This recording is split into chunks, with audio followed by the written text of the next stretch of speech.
Rastafari live, morning Jah. I live. Connectez-vous, on va faire un petit raisonning, une petite lecture. Voilà, pour ceux qui n'ont pas la chance, voilà, d'avoir ce livre entre les mains. Parce qu'aujourd'hui, nous sommes au temps, comme on dit, au temps du retour aux sources. Mais chacun parle du retour aux sources à sa façon. Mais chacun sait ce qu'il entend par le retour aux sources. Et moi, mon retour aux sources, je vais vous expliquer ce que j'entends par retour aux sources. Déjà, voilà la source, voilà nos ancêtres, voilà le livre d'Akumamba et les immortels, donc le peuple Lécan. Et là, on va rentrer dans l'histoire pour comprendre. Bon, je ne vais pas lire tout le livre, je vais lire juste cette partie-là, cette petite partie-là, ces 2 pages. Et bon, tout ça là, c'est déjà un peu vu, je vous expliquerai. Donc, juste cette petite fin-là, voilà, parce que c'est la conclusion un peu de l'histoire, la terminaison en fait. Voilà, et j'aurais voulu qu'on fasse une petite réflexion là-dessus. Parce que faudrait pas qu'on fasse, lorsqu'on parle de retour aux sources et lorsqu'on parle de kémétisme et tout ça, faudrait pas qu'on nous amène à croire aux choses qu'on ne comprend pas. Et qu'on fasse comme les pasteurs font. Ça veut dire croire sans réfléchir, croire sans raisonner, croire sans avoir réellement la preuve, tu vois, de quelque chose de positif. Parce que tout ce qui est secret, eh bien sachez-le, tout ce qui est secret, c'est pas pour Dieu. Parce que Dieu a tout révélé devant nous. Et tout ce qui est secret, le diable fait tout dans le noir. Ça, nous le savons. Dieu fait dans la lumière, le diable fait dans le noir. Donc il y a deux catégories de sorcellerie aussi, hein. La sorcellerie des blancs, la sorcellerie des noirs. La sorcellerie des noirs, il faut dormir pour partir faire des choses, pour voyager, se retrouver en France, en Europe, partout là où tu veux. La sorcellerie des blancs, ils vont créer l'avion, ils vont développer ça, ils vont partir. Physiquement, tu vas voir. Quelle est la plus grande sorcellerie parmi quand vous-même vous voyez? Les noirs ne sont pas plus sorciers que les blancs. Pour ceux qui pensent que les noirs sont plus sorciers que les blancs, vous vous trompez. Parce que tous les reliques que vous avez de vos cultures sont là-bas à Ternérine, sont dans les musées là-bas. Ce sont eux qui ont ça, ce sont eux qui ont votre pouvoir dans leurs mains. Il faut accepter ça. Tu ne peux pas prétendre être puissant si même ton Dieu, que tu dis que c'est ton Dieu là, comme l'Ongil ou bien ton truc, se retrouve dans les musées confisqué par un homme comme toi et tu ne peux même pas te défendre pour demander quoi que ce soit. Et puis tu dis que tu es puissant. Moi je crois que ça c'est pas la puissance, ça c'est la faiblesse. Donc si on n'accepte pas qu'on est faible et qu'on est captif, eh bien on ne peut pas se lever, on ne peut pas se réveiller. On doit commencer par accepter déjà nos défaillances, nos faiblesses pour pouvoir évoluer. Ok, bref. Voilà, le livre d'Akumamba. Je vais le lire. J'aurais voulu que les gens se connectent. Voilà pourquoi j'essaie de perdre un peu de temps comme ça pour que les gens se connectent. Hein. Connectez-vous, connectez-vous, connectez-vous. Connectez-vous pour tous les frères bantous, africains, et européens et autres.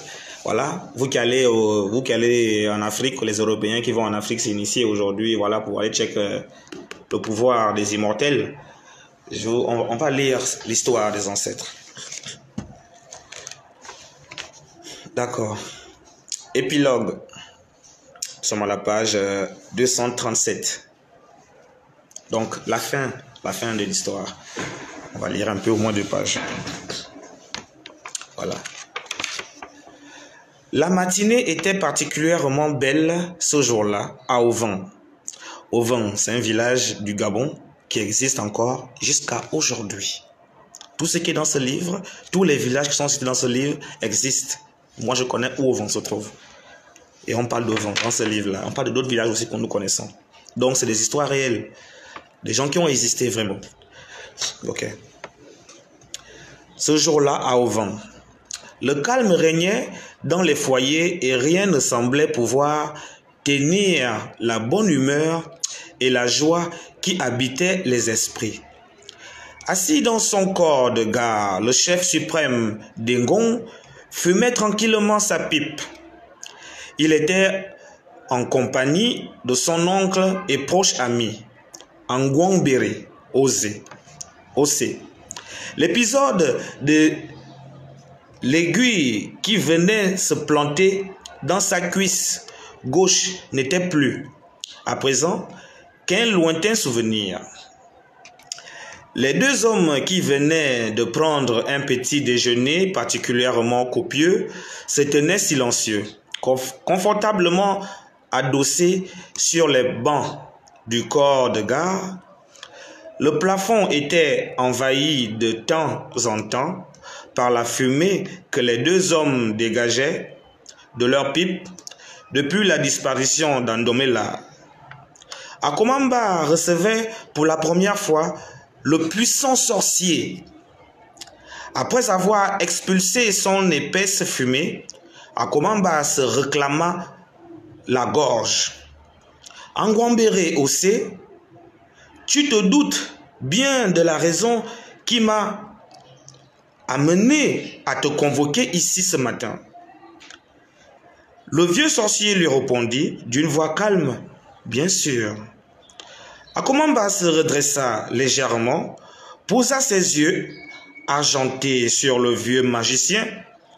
Il lui demanda alors, que s'est-il réellement passé? Que s'est-il réellement passé? Point d'interrogation. Comment as-tu fait pour découvrir le moyen de vaincre Ndomela? Point d'interrogation. Angwambere Ossé vida la fumée de ses poumons, se redressant à son tour. Il fixa Akomamba avant de le répondre. 2 points. Lorsque j'ai pu localiser l'endroit où se cachait Anyangumu, je m'y suis immédiatement rendu là-bas. Nous nous sommes affrontés. C'est là que j'ai compris une chose. Laquelle? Demanda Akomamba surpris. Que nous nous étions trompés sur un point très important. 3 points. Le chef de vent paraissait toujours aussi dérouté.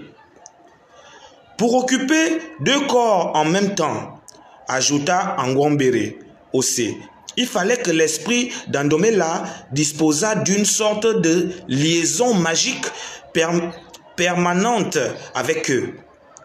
Cette liaison ne se trouvait pas dans sa chambre secrète. Comme les francs-maçons ont toujours des chambres secrètes. Hein? Voilà, la franc-maçonnerie c'est tiré de nos traditions. Voilà. Parce qu'ils n'en avaient pas besoin. Nous avons cru que durant tout ce temps, Ayangumu avait conservé tous les fétiches d'Ndomela. Or, lorsque je l'ai affronté, j'ai réussi à m'emparer de sa sacoche que j'ai jetée dans un feu magique. Point. Pour vaincre un guerrier, tu l'arraches son fétiche. Je pensais que cette sacoche contenait les fétiches du sorcier des Ayangoma. Et quand la brûlant, je réduisais à néant, ou du moins j'inhibais son pouvoir de sorcier. J'avais tort, puisque son vampire conservait toujours l'intégralité de ses pouvoirs. C'est à cet instant que tout s'est éclairé dans mon esprit. Tout ceci n'était qu'un leurre qui avait pour but de détourner notre attention. Sachant que j'avais tout compris, Ayangumu a fait exploser la caverne afin de me tuer.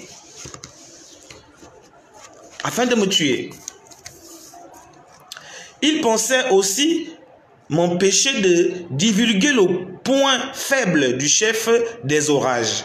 Akomamba resta silencieux quelques instants. Donc, Ayangumu nous a délibérément menés sur une fausse piste? Point d'interrogation.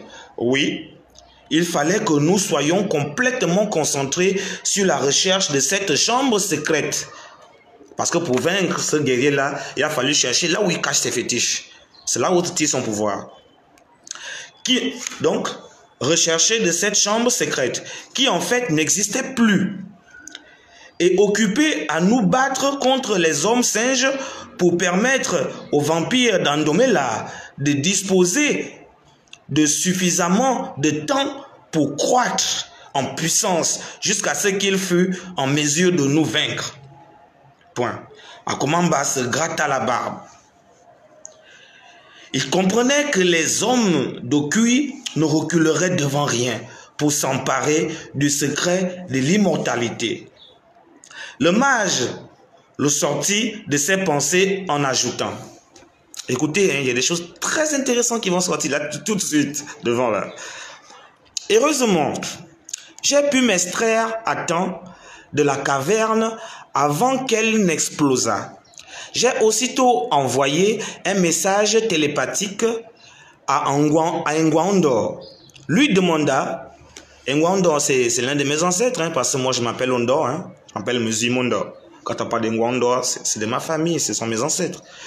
Ngwandor, lui demandant de détruire la tête d'Andomela qui se trouvait dans ta chambre secrète. Le chef suprême d'Angon se tourna de nouveau vers le mage. Les choses commençaient à s'assembler comme un puzzle dans son esprit. Ainsi fit Akomamba, puisque la tête d'Andomela était chez moi. La chambre secrète que nous recherchions donc était la mienne. Eh bien oui. Ngwambere Osé était satisfait de voir que son oncle comprenait vite. Tout à fait, répondit-il. C'était cela que l'esprit d'Andomela utilisait pour être en liaison avec ses deux corps. Il avait deux corps pour combattre les immortels. Ça, je ne vais pas raconter tout ça là, c'est trop long. Ce qu'on veut savoir, c'est là, juste dans cette fin-là. Je ne vais pas vous raconter toute l'histoire des immortels. Il y a beaucoup d'histoires, beaucoup de guerres, beaucoup de trucs. C'est bref, il faut avoir ce livre. Voilà. Utilisé pour être en liaison avec deux corps. Tant que cette tête demeurait dans ta chambre secrète, il était impossible pour toi de le vaincre, étant donné que vos vampires tiraient leur pouvoir dans la même source. Vos vampires. Donc, vous êtes des vampireux, vous voyez? Et là, à l'époque, là, le vampireux était considéré comme une bonne chose.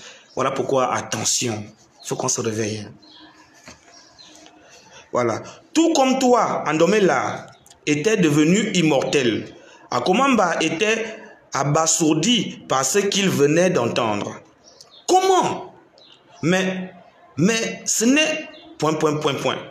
Si, coupa le vieux mage, c'est possible. Andomela avait trouvé le moyen, en quelque sorte, de se connecter à notre immortalité. C'est à cela que lui a servi l'anneau de pouvoir. L'anneau de pouvoir. N'est-ce pas, les formations connaissent ces choses-là? Qui t'a dérobé. Souviens-toi, lors de ton initiation, chez Nandong, il t'avait confié l'anneau de pouvoir parce que tu étais parvenu au 5e pilier initiatique du Bieri. Le Bieri est confisqué là-bas en France. Voilà. C'est la petite statuette noire que vous voyez, un petit homme, c'est ce qu'on appelle le Bieri. Et là, c'est une initiation chez nous. Et Akomamba, qui est notre ancêtre le plus puissant, était initié à ça, on dit ici, jusqu'à presque au 5e degré. Il est parvenu au 5e pilier initiatique du Bieri. Parce qu'il y en a plein et que les gens d'aujourd'hui ne savent pas ces choses-là. Tu avais alors un niveau de puissance hors du commun. En prenant cet anneau, tu as aussitôt établi un lien. Tu as aussitôt établi un lien magique très puissant avec lui. C'est la raison pour laquelle il fallait impérativement qu'Andomela s'en emparât. Le chef suprême de la tribu des Fers se rendit compte qu'en dépit de son âge très avancé et de toute l'expérience ainsi accumulée, il lui restait encore beaucoup de choses à apprendre. Ngwambere Osé, qui avait vite compris ce qu'il se passait dans l'esprit de son cousin, posa la main sur son épaule. Moi aussi, je ne l'ai compris que très récemment. Celui qui pose la main sur son épaule, c'est le grand sorcier du village, donc le conseiller. Et l'autre, c'est le roi, Akomamba, qui est le chef. Donc Akomamba, il est un peu stupéfait de qu'est-ce qui se passe, il ne comprend rien. Et là, le sorcier l'explique un peu le sortilège que leur adversaire a eu à faire contre eux, les immortels, notre peuple, en fait. Donc bref. Moi aussi, je ne l'ai compris que très récemment. Cependant, Ayangumu a commis 3 erreurs qui ont fait échouer son plan. Lesquelles? Demanda aussitôt Akomamba. La première a été dans l'accomplissement du rite magique. Voilà. Du rite magique, en effet, après avoir coupé son esprit en 2, il aurait fallu que ce soit le véritable détenteur de l'anneau de pouvoir qui mit fin à sa vie. Or, ce n'est pas ce qui s'est exactement passé sur le chemin sans fin des foyers éteints. N'est-ce pas? Le chef de la tribu des Fers détourna le visage. C'est vrai. Angwambere Osé était décidément quelqu'un d'insondable. C'est vrai, fit Akomamba avec sa petite voix. C'est Médan Mboro Ongon qui a en réalité tué Andomela. Je lui ai fait pour promettre de ne jamais le dire à personne sous peine de subir mes foudres. La deuxième erreur, reprit Angwambere Osé, s'est produite au moment où Andomela a rendu l'âme la première fois, car il est mort 2 fois, ce monsieur-là. C'est un autre genre de guerrier encore, vous allez comprendre.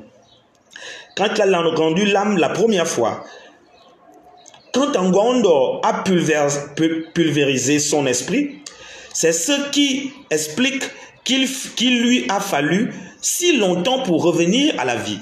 La troisième erreur, et la plus significative, à mon sens, a été de sous-estimer la puissance de notre magie. Les hommes de Kui ne se focalisent que sur notre immortalité et non sur ce que nous sommes réellement. Ils ne sont animés que de sentiments malsains tels que la cupidité, la jalousie, l'hypocrisie, la conquête effrénée du pouvoir et de la puissance qui altère considérablement leur esprit de jugement. C'est la raison pour laquelle ils échouent. Et c'est aussi la raison pour laquelle on ne peut pas leur faire confiance. Ils ne doivent en aucun cas entrer en possession du secret de l'immortalité. Ajouta Akomamba. C'est vrai. ... Sinon, Sibot sera perdu. Sibot, c'est la terre des hommes. Si, c'est la terre. Bot, c'est l'homme. Donc, Sibot, la terre des hommes. Sinon, la terre des hommes sera perdue. Angwambere Osé rangea sa pipe dans sa sacoche avant de saisir sa longue canne. Puis il se leva et serra chaleureusement la main d'Akomamba. Ce dernier demanda encore une fois, « Dis-moi, le guerrier de lumière, virgule, on peut définitivement penser qu'il ne s'agit que d'un mythe. » On est en train d'en rentrer dans ce que je vais vous montrer. Le vieux mage posa ses yeux sur Akomamba. Point. C'est ce que je prétendais. 3 points. Mais ce n'est pas parce qu'Andomela n'en était pas un qu'il n'existe pas réellement.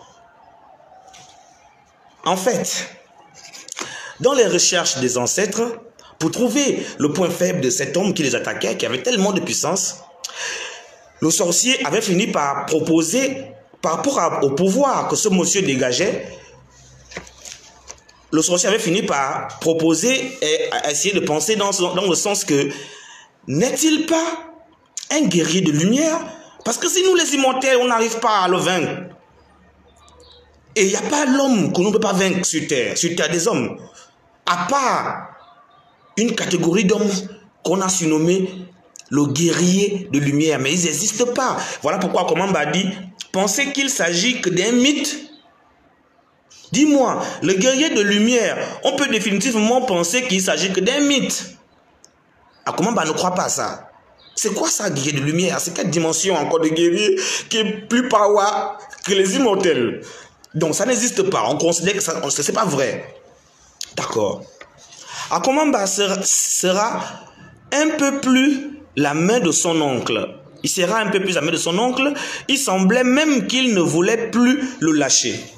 Quoi? Point d'interrogation. Il existe vraiment? Il a peur. Il demande quoi? Il existe vraiment? Demanda-t-il. avec un accent empreint d'étonnement. Angwambere Ose posa sur lui une mine amusée. Bien sûr. Et je dirais même que tu le connais bien puisque tu le côtoies tous les jours depuis très longtemps et qu'il fait partie de ton entourage très proche. Pour le flatter, pour le dire que toi-même tu es un guerrier de lumière. Regarde jusqu'au-dessus de ta tête et tu le reconnaîtra. Akomamba regarda le vieux sorcier sorti du corps de gare. Ce dernier lui fit un dernier signe de la main avant de se téléporter. Le chef des fers retourna ensuite s'asseoir. Il leva la tête et regarda le plafond. Songea à ce qu'Angombere Ose venait de lui dire. Regarde juste au-dessus de ta tête et tu le reconnaîtras. Au-dessus de ses cases et de son corps de garde se trouvait la maison des mystères. Le chef suprême tira de nouveau sur sa pipe, le cœur léger. Il savait désormais qu'Engon n'avait plus rien à craindre tant que son neveu était là. Ça finit là. Ma réflexion, c'est vrai que je ne vous ai pas lu l'avant parce que c'est une longue histoire. L'histoire, c'est un roi qui cherche à affronter les immortels et qui a trouvé comme stratège d'aller rentrer mystiquement, se retrouver chez les immortels pour affronter Akomamba. Lorsque le combat a commencé, comme vous avez entendu, Akomamba a fait tuer ce monsieur-là par l'un de ses soldats. C'est pas Akomamba lui-même qui l'a tué. Mais ce monsieur-là avait un fils avant de mourir. Et avant de partir en guerre, il avait dit à son frère, ça c'est avant, je n'ai pas lu ça, il avait dit à son frère, je m'en vais en bataille. Si je perds et que je ne reviens pas, mon trône doit appartenir à mon fils lorsqu'il aura 18 ans, pas 18 ans, lorsqu'il aura l'âge, vraiment, il sera mature un peu. Donc en un mot, 18 ans. Et il est parti, et il est mort dans le combat, il n'est plus jamais revenu.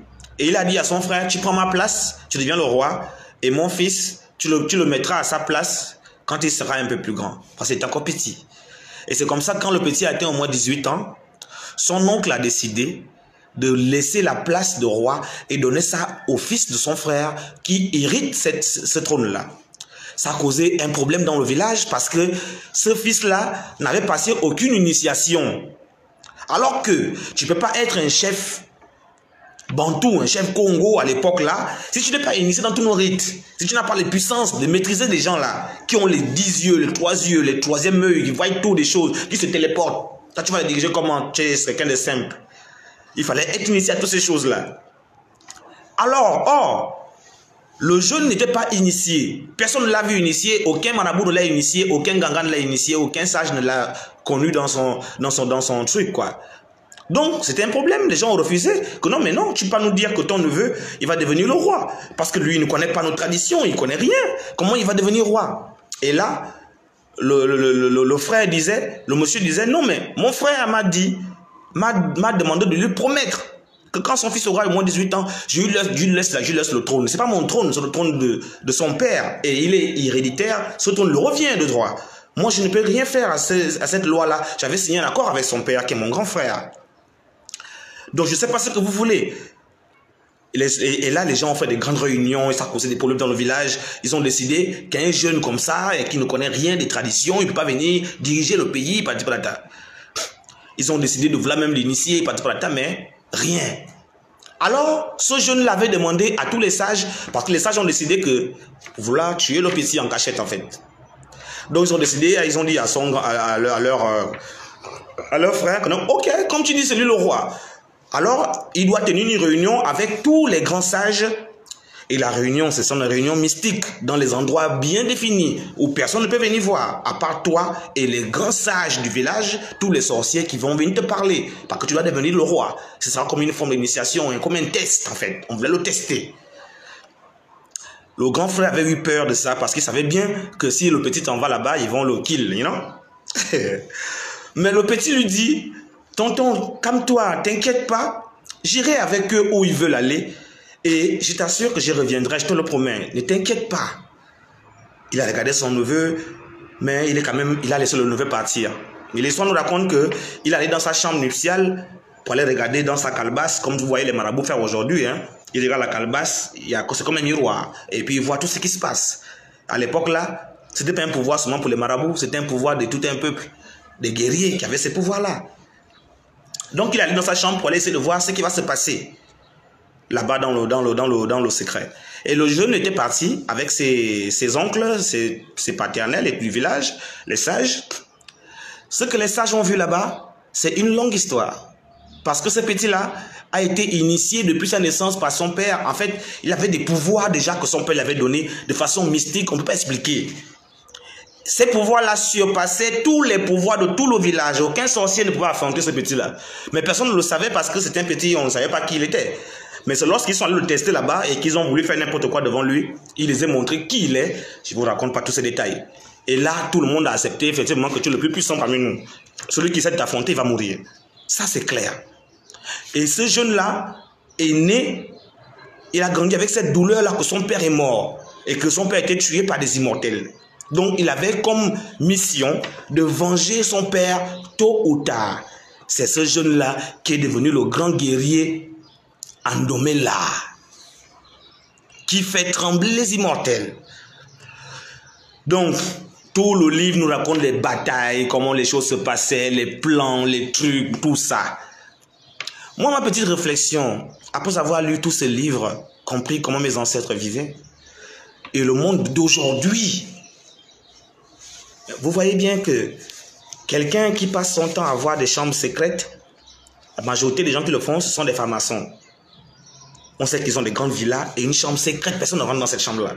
C'est cette chambre nuptiale-là où il y a tout son fétiche, tout son gris-gris. Le plus souvent, c'est peut-être un être humain qu'ils ont immolé à l'intérieur, qui vomit de l'argent, ou bien c'est un serpent qui est à l'intérieur. Bref, vous connaissez toutes ces choses-là qu'on entend à gauche, à droite. Vous connaissez déjà. Donc, moi, ma réflexion, parce que, en fait, j'ai lu 2 pages, mais bien avant, quand on parle du guerrier de lumière, au début, Akomamba a dit aux sorciers que non, mais attends, tu me parles de quel guerrier de lumière? Ça, ce sont des choses, ce sont des histoires qu'on avait entendues lorsqu'on avait traversé Azambura. Azambura, pour nous les Bantous, Azambura représente un arbre, c'est mystique, c'est une histoire mystérieuse. Nous avons traversé un arbre mystique pour se retrouver en Afrique centrale, lorsque nous sommes venus d'Égypte. Parce que nous savons que nous sommes venus d'Égypte. Et nos ancêtres nous racontent que lorsque nous avons traversé Azambura, pour se retrouver en Afrique centrale. Akomamba a dit, cette histoire de guerrier de lumière là, ce sont les histoires qu'on a entendues lorsqu'on venait de là-haut et qu'on a traversé Azambura, donc lorsqu'on était encore en Égypte et autres, qu'on a entendu ce genre d'histoire. Mais moi, quand j'ai entendu ça, le guerrier de lumière, c'est Samson. Un guerrier sans fétiche, qui est plus puissant que ceux qui ont les fétiches. Et les féticheurs ont peur de ça. Guerrier de lumière. Parce que les immortels, ils avaient chacun son fétiche. Vous avez vu, Akomamba a failli se faire rouler en farine par un autre sorcier qui était plus malin, de se laisser tuer, de venir combattre en sachant qu'il va mourir. Mais il avait déjà fait un plan derrière que s'il meurt, il va se doubler. Mais c'est trop long à expliquer. C'est des choses compliquées, c'est des choses mystiques. Vous voyez? Je vais dire vraiment, quand on dit retour aux sources, c'est à ça que vous voulez revenir? C'est ça la source pour vous, le kémitisme, c'est ça? Vous rejetez la Bible qui vous demande d'être juste, droit, amour, pour aller chercher à avoir les pouvoirs mystiques. La vie est un choix. Je voulais juste vous éclairer pour que vous compreniez. Voilà le livre des immortels, voilà comment vivent nos ancêtres. Vous avez entendu ce qu'ils font? Ils se téléportent, ils font des trucs, ils ont des fétiches, c'est normal, ils ont des sorciers, ils ont des trucs, c'est des sorciers à d'amour, en fait. Et sorcier, c'est comme une gloire d'être un sorcier, en fait. Vous voyez? Mais aujourd'hui, beaucoup disent que il faut qu'on devienne tous des sorciers aujourd'hui pour que l'Afrique évolue. Rastaman, nous disons, vous ne comprenez rien au retour aux sources. Le kémitisme, c'est né hier là. C'est hier que vous parlez de kémitisme. C'est hier que Moutounou doit commencer à faire ses vidéos. Sinon, Rastafari, c'est depuis longtemps que Rastaman existe et que Rastaman parle de back to the roots. C'est pas quelque chose, c'est pas un nouveau sujet pour nous les Rastas. C'est pas un nouveau sujet si on est comme ça. On est revenu à la vérité de nos ancêtres, aux guerriers de lumière, Samson. Sans fétiche. Juste la foi, la détermination et le travail. Parce que si tu as un fétiche, la Bible déclare que là où se trouve ta force, ta gloire, là, on la trouvera. L'usurpateur viendra la trouver. Voilà pourquoi nous sommes tombés, nous les Bantous. Nos pouvoirs étaient basés sur des crânes et des fétiches et des masques. Lorsque les Occidentaux colonisateurs sont venus nous prendre en captivité et qu'ils ont reçu à prendre ces choses-là, nous sommes devenus comme des agneaux. Vous voyez, faibles comme un enfant. Tu ne peux même plus te défendre. Mais vous voulez qu'on refasse les mêmes bêtises que nos ancêtres, ou bien vous voulez qu'on évolue parce que le monde il évolue. Hein? Il y a que des gens, comme le disait Alpha Blondy, tous évoluent, tous changent, tout évolue. Seuls les imbéciles ne changent pas, c'est ça. Tout le monde peut changer, sauf les imbéciles ne changent pas. Ils vont jurer après les fétiches, ils vont jurer après les rites traditionnels qui les amènent encore à pratiquer ces mêmes choses-là. Mais une fois on enlève ça, ils sont plus forts. Ils n'ont plus rien. Quand tu t'inities, on te donne des choses. Si on t'arrache ça, tu fais comment? Mais vaut mieux un truc spirituel qui est dans ta tête, pas quelque chose que tu vas porter sur toi. On te coupe ça. Il y a un monsieur ici au Sénégal. Les Baïfal m'ont raconté une histoire comme ça aussi.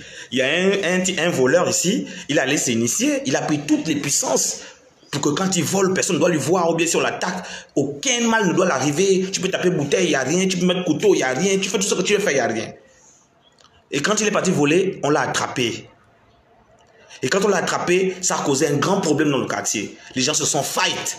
Les gens, tout le public, tout le quartier a fight contre ce monsieur-là. En fait, tout le quartier a fight parce que une personne vient fight avec lui. Le voleur est tellement puissant que la personne là ne peut même pas tenir. Une autre personne rentre, Tout le monde attaque le gars. Mais le gars est presque invincible. La bagarre a fait toute la nuit, au moins jusqu'à 5 h du matin, 6 h. Depuis les 24 h, 23 h ou 2 h du matin qu'il est venu voler là. Toute la nuit, c'est la bagarre avec lui. Les bouteilles, les machettes. Le voleur n'a pas une égratignure. Au contraire, ce sont les gens qui l'attaquent là, qui a des victimes de leur côté, quoi. Jusqu'à ce que les Baïfal sont arrivés. Les Baïfal, c'est une autre catégorie de frères dreadlocks qui sont ici, dans le côté islamique. Eux aussi, ils ont cette puissance-là, quand même, de naziriens. Alors, les Baïfal sont arrivés. Ils ont essayé de neutraliser le gars. Casser la gueule au gars. Ils se sont rendus compte que le gars ne ressent aucune douleur. Ils ont compris qu'il a quelque chose sur lui. On a enlevé son t-shirt. Et on a vu qu'il portait une corde sur les reins. Il porte une corde sur les reins. Comme vous voyez, nous les Africains, on a toujours des cordes sur les reins. C'est des trucs, c'est la sorcellerie. Mais une fois que tu enlèves ça, tout pouvoir là, ça s'éteint. La lumière, c'est la vérité. La cachette, c'est le démon. Moi, je dis la vérité. Alors, une fois ils ont coupé cette corde-là, le voleur est devenu comme ça, mou comme un enfant. Alors, les Baïfal l'ont attrapé, ligoté, jusqu'à 6 h, 7 h du matin que la police est arrivée à 8 h pour le prendre et le partir avec lui. Le gars était bien amouché d'une autre manière, vous imaginez déjà. La façon qu'on tape un serpent là, c'est comme ça que le gars était. Donc vraiment, c'était une petite réflexion pour vous dire, allez écouter ma musique. Ma musique, c'est une musique de recherche. C'est pas une musique de plaisanterie. C'est pas une musique de venir blaser quelqu'un, de venir plaire à une femme. Parce que le plus souvent, les artistes aujourd'hui, même les Rastaman, font de la musique pour aller plaire aux femmes. C'est vraiment triste. Et voilà pourquoi Bob Marley, que toutes les femmes voulaient, lui cherchait pas les femmes. C'est les femmes qui le cherchent. Vous voyez? Donc vous êtes un peu ridicule à faire des trucs comme ça. Jusqu'à se fight entre frères Rasta à cause des women. Ça c'est quoi? C'est ça. Où est le liberty? Où est le respect? Si tu es quelqu'un de valeureux, tu dois avoir une lumière qui éclate, que les femmes te suivent. Sans que tu n'ailles faire des mauvaises choses pour chercher à avoir ce genre de femmes-là. Rien que ta lumière attire ce genre de choses. Et toi, tu dois filtrer. Parce que Rastaman, c'est liberty. Le liberty Rasta, c'est pas le liberty de 3, 4 femmes, 5 femmes. C'est vrai que ça arrive par accident, comme nos ancêtres. Je pense que c'était Abraham, je ne sais pas lequel, que le pharaon a donné une esclave comme servante, que va avec elle, une égyptienne. Et arrivé là-bas, Agar, je crois, arrivé là-bas, Sarah, qui était stérile, qui se croyait stérile et démoralisée, elle demande à son mari, prends ma servante pour faire un enfant avec elle et que ses enfants deviennent mes enfants. À la fin, c'est devenu de la polygamie. Vous voyez? Et cette dame-là, égyptienne, ne voulait plus que Sarah lui fasse faire des corvées. Parce qu'elle était censée être une esclave qu'on les a donnée. Et là, Sarah va se plaindre à son mari que me regarde, la servante que on m'a donnée là, moi je t'ai dit de prendre cette servante pour faire un enfant avec elle. Aujourd'hui, depuis qu'elle sort avec toi, elle me manque de respect, elle ne me respecte plus. Et là, Abraham dit non, mais c'est pas mon problème, c'est toi qui as insisté que tu checkes avec elle. Donc, j'ai un compliment avec elle, c'est ton esclave. Tu fais ce que tu veux. C'est elle qui a décidé que cette femme-là s'en va avec son enfant, qui était Ismaël. Voilà pourquoi les Ismaélites et les Jacobiens ne s'entendent pas jusqu'aujourd'hui, l'islam et le christianisme. Voilà le problème. Deux enfants d'un même père, mais il y a un enfant, l'aîné, qui a été refoulé. Et il se prend avec une douleur. Imaginez-vous, on te chasse toi et ta mère, quoi. C'est ce qui s'est passé. Donc, vraiment, réveillons-nous. Moi, je ne suis rien. Hein. Je ne prétends pas être un prêtre ou je ne sais pas quoi. Je suis rien. Je suis simplement votre humble serviteur, le Bantou éthiopien, fils de Tata Nzambi, Jah Rastafari, Selassie I. Si ce message-là peut sauver quelqu'un la vie, big up yourself. One love.